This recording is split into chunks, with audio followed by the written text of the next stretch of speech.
सुरुवातीला बातमी येते एसटीच्या संपाबाबतची। ऐन गणेशोत्सवाच्या तोंडावर एसटीने आता संप पुकारलाय। आजपासून एसटी कर्मचारी संघटनेने आंदोलनाची हाक दिली।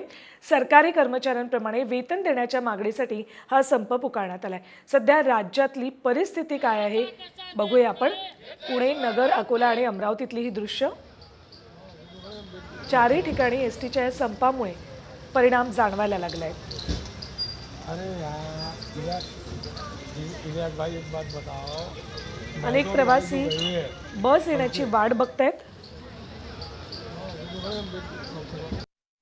आम्ही आमच्या न्याय हक्काच्या मागणीसाठी धरणे आंदोलन करीत आहोत। सरकारने याची कुठेतरी दखल घ्यायला हवी। आम्हाला 20 तारखेला मीटिंग घेऊन तुमच्या वेतनासंबंधात निर्णय घ्यावा असं सांगितलेलं होतं, पण अद्यापपर्यंत कुठलीही मीटिंग न घेता किंवा कुठलाही निर्णय दिला गेलेला नाही। त्यामुळे आम्ही सर्व कर्मचारी मिळून धरणे आंदोलन करीत आहोत। तर नेमक्या मागण्या काय आहेत एसटीच्या कर्मचाऱ्यांच्या बघूया आपण। राज्य सरकारी कर्मचाऱ्यांप्रमाणे एसटी कर्मचाऱ्यांना वेतन द्या ही प्रमुख मागणी आहे। याशिवाय प्रलंबित महागाई भत्ता आणि फरक द्या,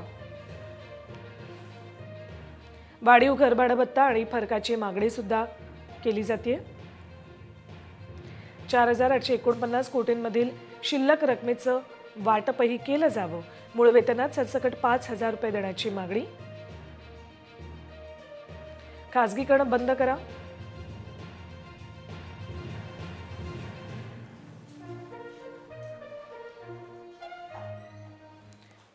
तर ऐन गणेशोत्सवामध्ये लाल परीला ब्रेक लागला। राज्यातील 251 एसटी आगारांपैकी 35 आगार पूर्णपणे बंद आहेत। मुंबई विभागात सर्व आगारात वाहतूक सुरळीत सुरू आहे।